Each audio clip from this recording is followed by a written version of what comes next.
दो पहलू। रामेश्वर ने लीडर खोला और रिजल्ट शीट पर उसने अपनी नजर दौड़ाई। एमए के उत्तीर्ण विद्यार्थियों में उसका नाम छपा था और उसके नाम के आगे लिखा था फर्स्ट डिवीजन। अपने अन्य साथियों का परीक्षा फल देखकर उसने लीडर बंद कर दिया और फिर एक क्षण के लिए मुस्कुराते हुए अपने चारों ओर देखने लगा। उसने देखा कि सारी प्रकृति उसकी मुस्कुराहट देखकर हंस रही है। चिड़िया चहक रही थी, मोगरा महक रहा था। सुबह की ठंडी हवा अपनी मस्ती के साथ सौरभ से अटखेलनियां कर रही थी और आम के बौरों में बौराई हुई कोयल पंचाम की आलाप भरने में बेसुध थी।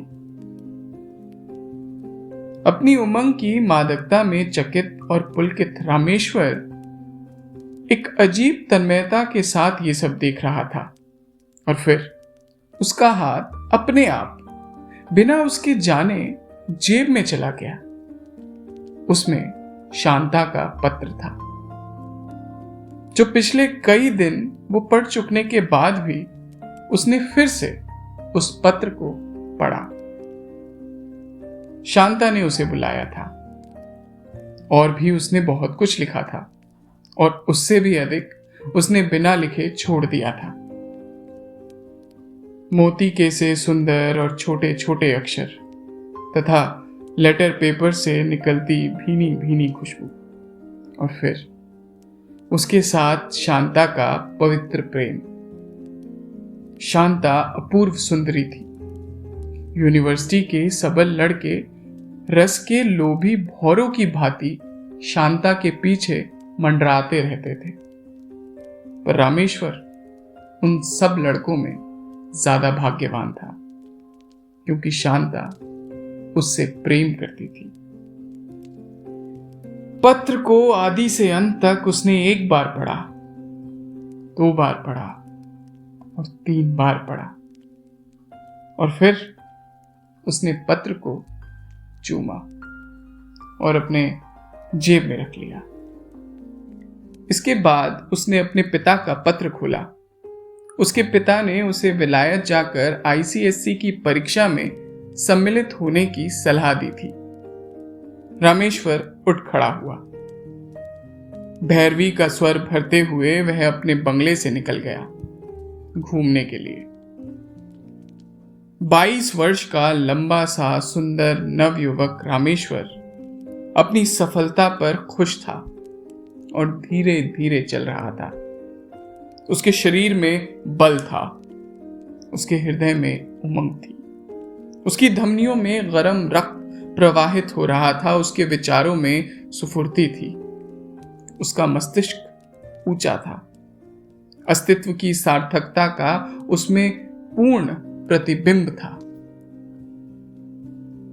अचानक उसके कानों में एकाएक कोलाहल का कठिन प्रहार पड़ा जिससे उसकी तन्मयता भंग हो गई।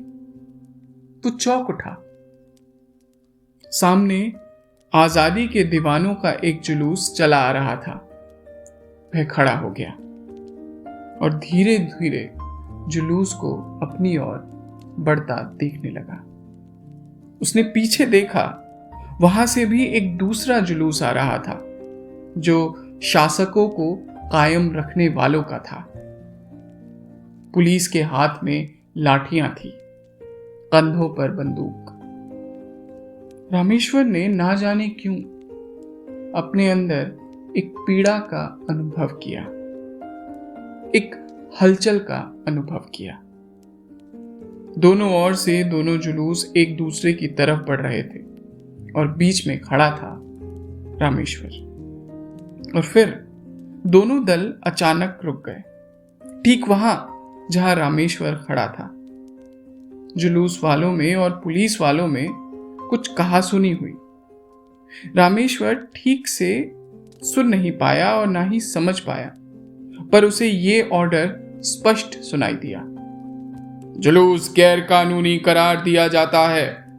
अगर 2 मिनट के अंदर ये भंग नहीं हो जाता तो बल प्रयोग से भंग कर दिया जाएगा।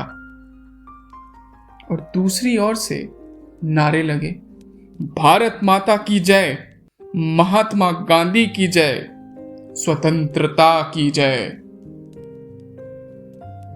लाठियां चली, उसके बाद गोलियां।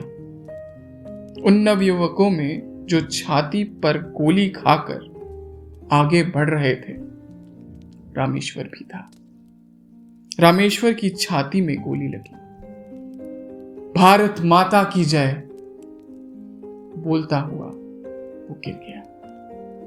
और मैं पूछ रहा हूं, कल्पना के किस स्वर्ग को पाने के लिए वह नवयुवक अपने जीवन के स्वर्ग को ठुकरा कर चला गया? चीथड़ों से ढके हुए, मक्खी से घिरे हुए उस बूढ़े भिखारी ने बड़े करुणा स्वर में पुकारा, एक मुट्ठी अन्न। तीर्थ राज प्रयाग में माघ मेले के अवसर पर संगम नदी के किनारे वह बूढ़ा भीख मांग रहा था। उसकी उम्र 60 के ऊपर रही होगी। उसके बाल सफेद थे और उसका मुख विकृत तथा कुरूप। उसकी आंखें पथराई हुई सी थी तथा भावना से शून्य, और उसका स्वर रूखा, कर्कश और कांपता हुआ। उसके हाथ पैर की उंगलियां कुष्ठ से गलकर गिर गई थी और उसके शरीर से एक ऐसी भयानक दुर्गंध निकल रही थी जो उसके पास से निकलने वालों को अपनी नाक दबाने पर विवश कर रही थी। एक औरत ने उसके सामने अपनी जूठन की पूड़ी का एक टुकड़ा फेंका और उसके सामने उस टुकड़े के गिरते ही उस टुकड़े का अधिकारी एक कुत्ता झपटा। पूड़ी के उस टुकड़े को भिखारी ने और उस कुत्ते ने साथ साथ पकड़ा। 2 सेकंड तक नर में और पशु में छीना झपटी हुई और अंत में कुत्ते पर भिखारी ने एक डंडे के सहारे विजय पाई।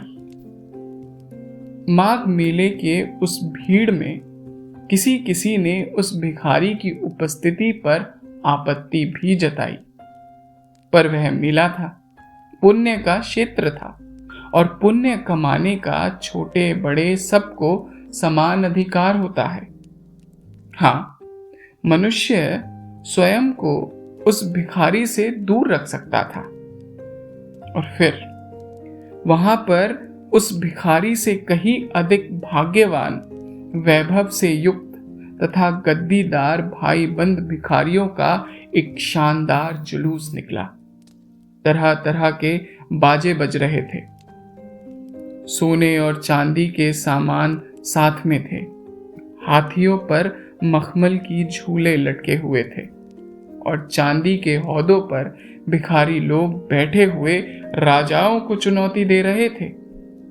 घोड़े सोने चांदी के गहनों से लदे थे और ऊंटों पर भिखारी लोग अपना निशान फहरा रहे थे।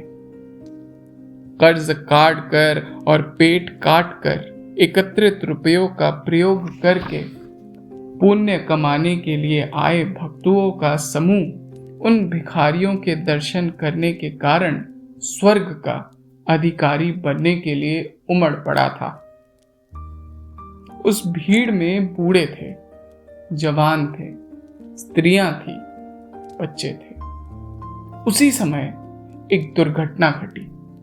महंत जी का हाथी उस मेले की भीड़ में अचानक बिगड़ गया और एकत्रित जन समूह अपने अपने प्राण लेकर भागा और उसी भागती हुई भीड़ में स्त्रियों और बच्चों को धक्का देकर भागता हुआ वह बूढ़ा कोड़ी भिखारी अपने प्राण बचाने के लिए सबसे आगे था।